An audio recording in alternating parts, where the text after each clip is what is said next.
Is there anything like within those first four measures that stick out to you that you want to like bring out with the phrasing or harmony?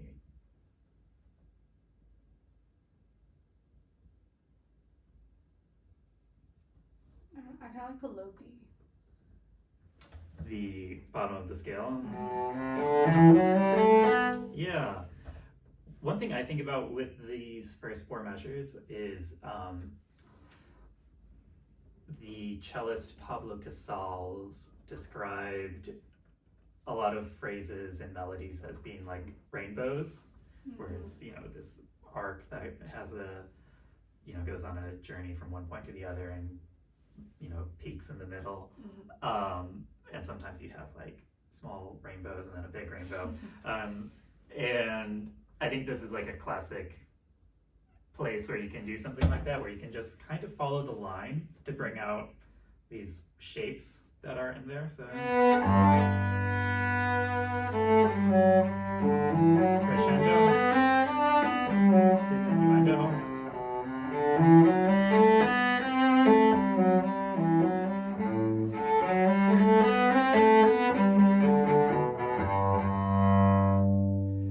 Obviously those dynamics aren't written in, but you can, it's a very organic, natural way of phrasing it.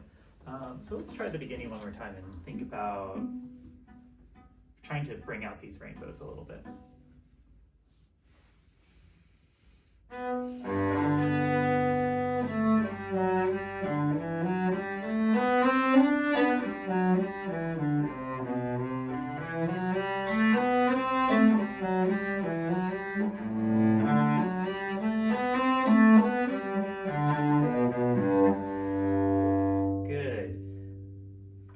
How clear do you think the phrasing was?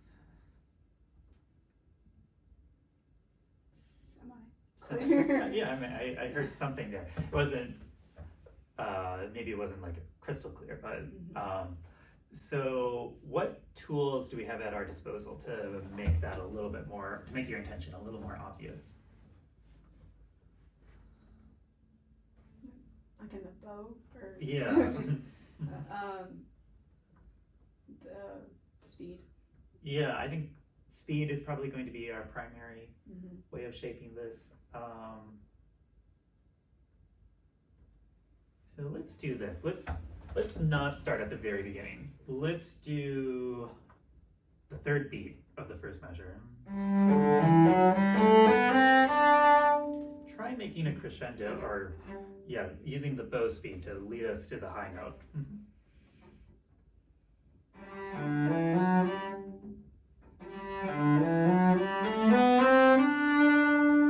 Nice. Do that one more time.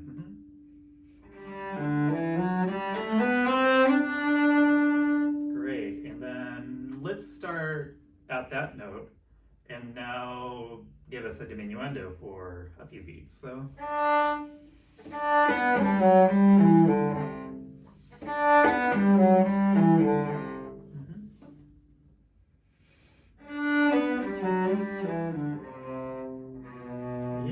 so let's back up to where we were again, and then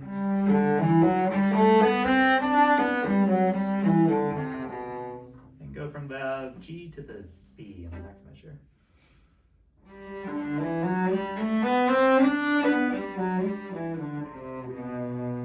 Nice, yeah.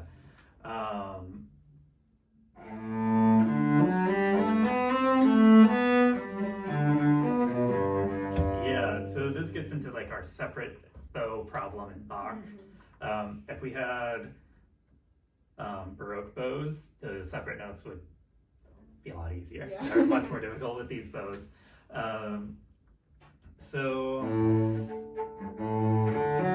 I think the secret is you have to have enough articulation to get the note to speak and ring well without really hitting it too hard.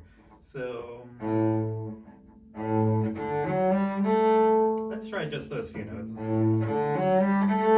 For me, if I can really feel my fingers on the bow, it doesn't need a lot of speed, but it does need that a little bit of a clear articulation.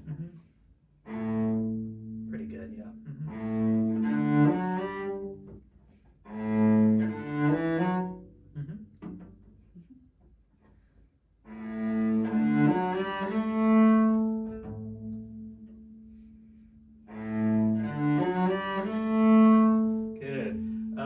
Watch out for the timing. I do like to take a little bit of, give it a little space around there, but you don't want it to become a technical habit. Yeah, so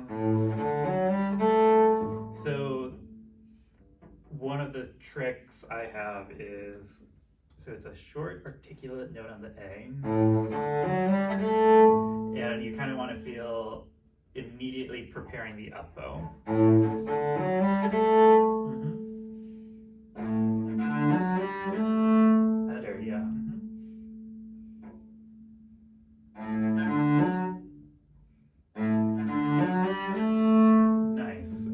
Let's try the last beat of that measure. So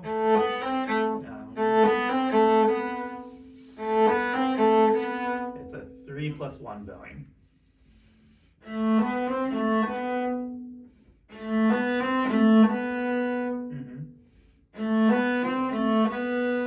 I think it's really nice. Think of the slur being a diminuendo. Sometimes that's helpful. And you're doing a good job of not using the same amount of bow on the up bow. It's nice to be a little, I've heard this called a Z bowing, because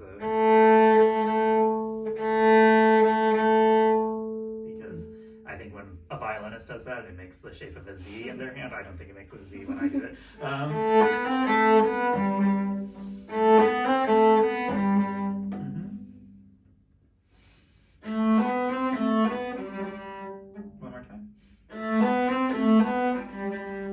For the sake of practice, try it now in the upper half of the bow.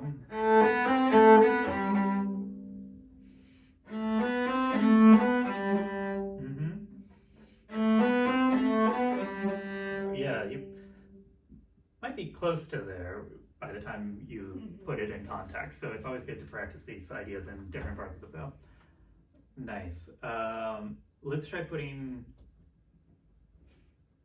Let's back up a little bit and try putting this phrase back together. From the G or from the beginning? Try from the G.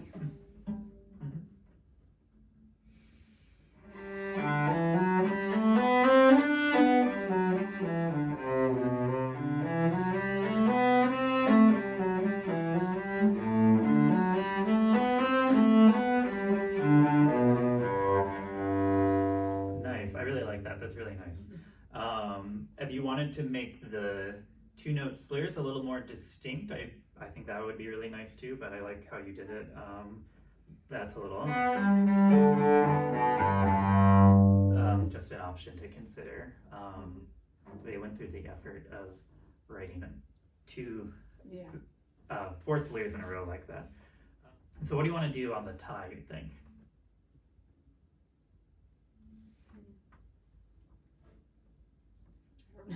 There's a couple options. You can diminuendo, you can do one of these, you could crescendo. Let's try each one.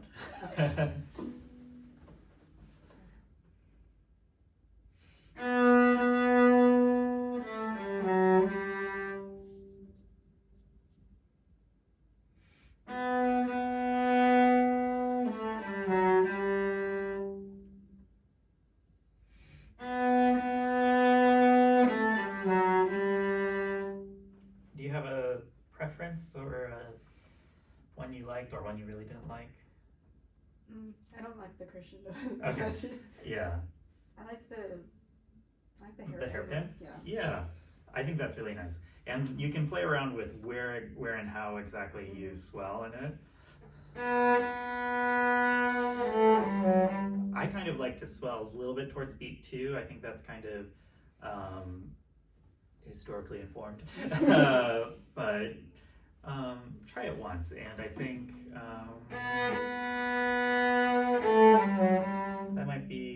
can be a little in the left hand, but also primarily in the bow.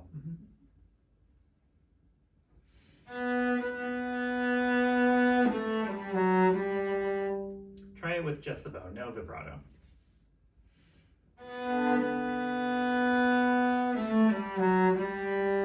Maybe only with bow speed.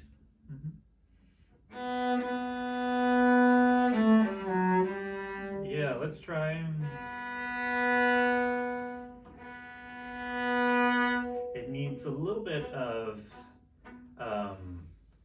if you can listen carefully for like the moment before the peak when we're like heading towards it.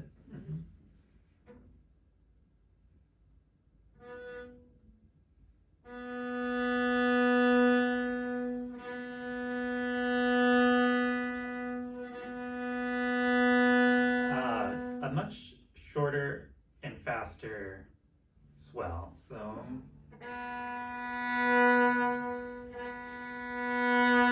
I think we don't actually have a lot of time to make it happen, so I think that'll make it a little more clear.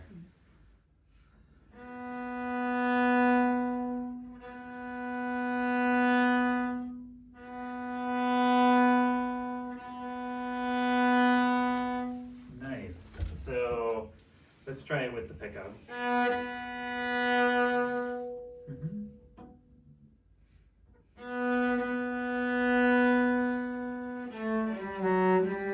Good. A little bit more speed, I think.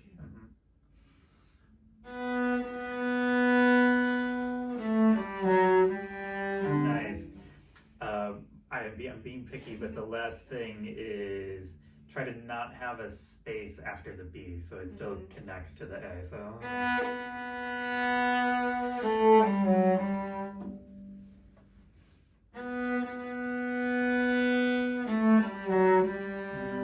try that one. So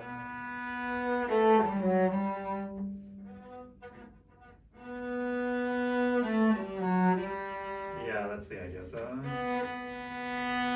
still enough speed. It's that it connects.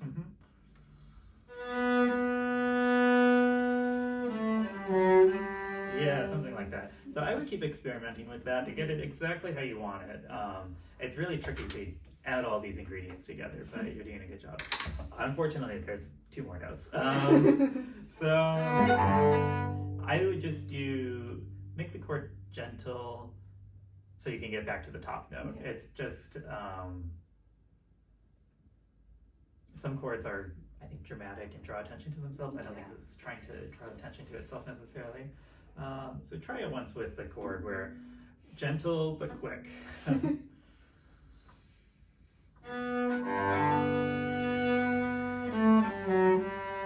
Yeah, so you might consider at the end of the pickup, really drop the arm so you can get to the G quickly.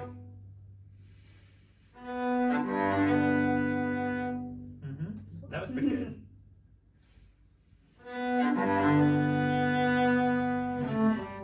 Good, yeah, that was good. Sorry to interrupt you. Let's try just the chord, and when you get to the up bow, or the top note, then do the hairpin.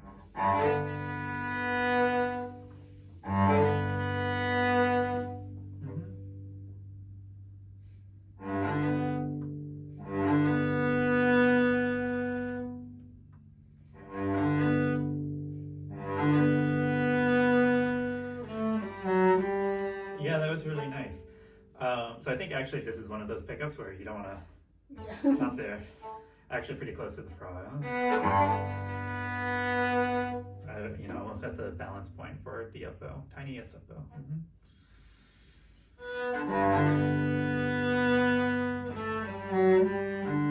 Good, yeah, give it a little bit more on the up bow. Yeah, I misled you.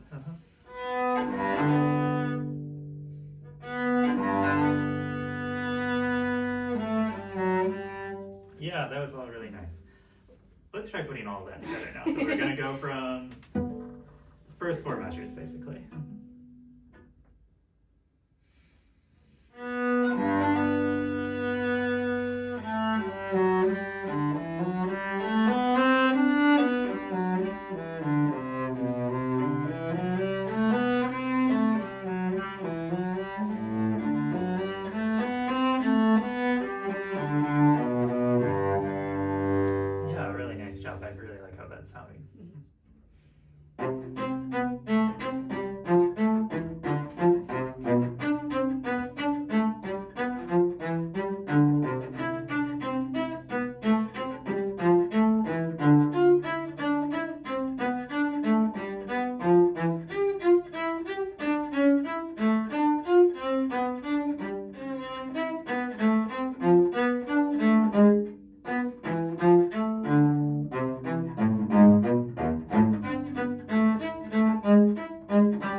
first thing is the third beat where you started.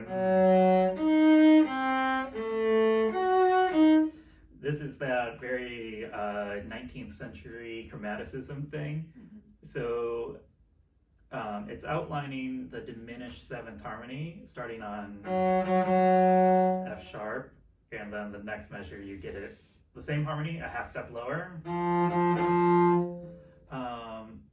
So what are some ways to practice this part? These 4 beats with those 2 harmonies side by side. Like the shift or the harmonies in the note itself? Both. Yeah. So like for the shift, keeping the same hand shape, but still focusing on shifting with the 2. Yeah, that's good. And strengthening with the 2, and then having the 4 and 1 go with it.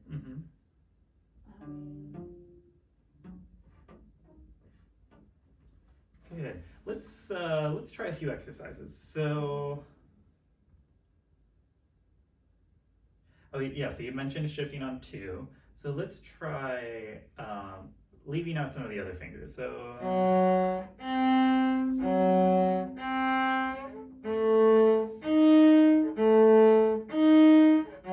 So let's go from F sharp to A with just 1 and 2 and 1.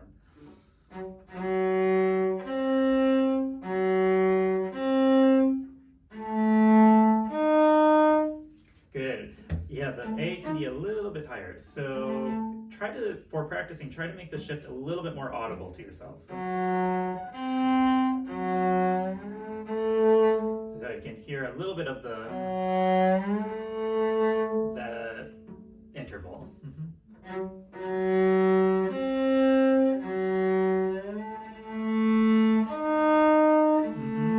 Good. Do it once where you really exaggerate the arm circle. So.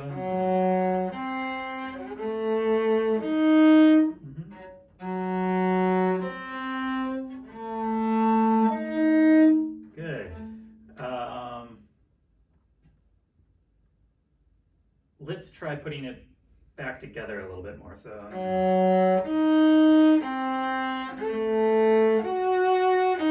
And again, focusing on the distance that the minor third, that 2 is traveling, but then also having the arm circle for the shift.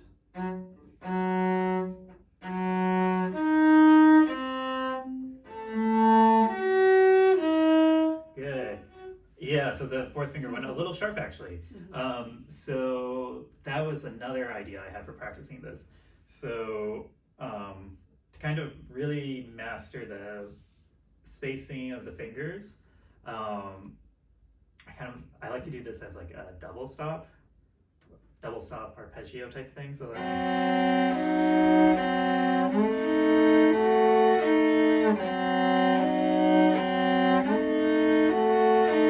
kind of learning both distances, but also the spacing. And it's good if you ever need to play some Halloween music or something.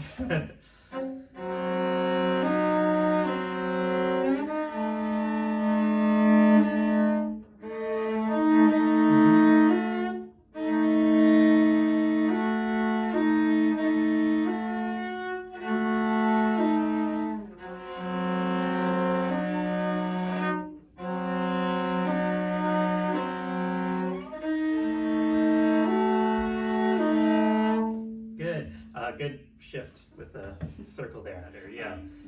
Anytime there's an open string note, you want to make that ring. So in the first example, the first measure, it's C and A natural. In the second measure, it's D natural, maybe a little bit of the B, but mostly the D natural. Let's do the same thing with this one of the double stop of.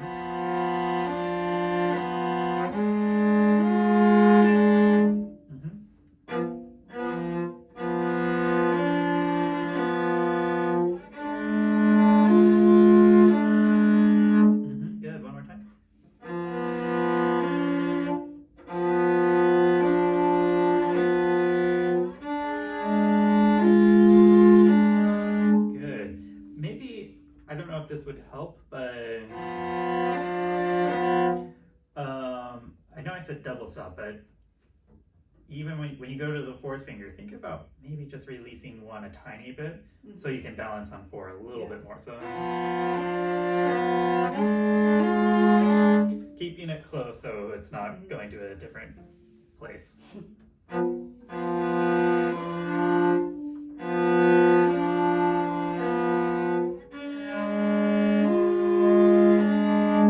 Yeah, that was the right idea. I think that was actually too much release. I mean, if your hand's getting really tired and you feel like you need it, like that's okay. That's a good thing to practice. But if you can keep it a little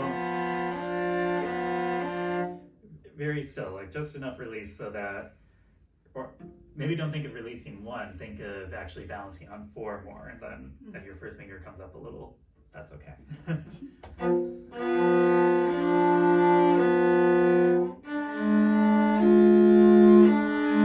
Yeah, that looked good. Did that feel like a little bit of balance shifting? Yeah. Okay, good. Do the seam between the two, so going from the A to the F natural. So. Good,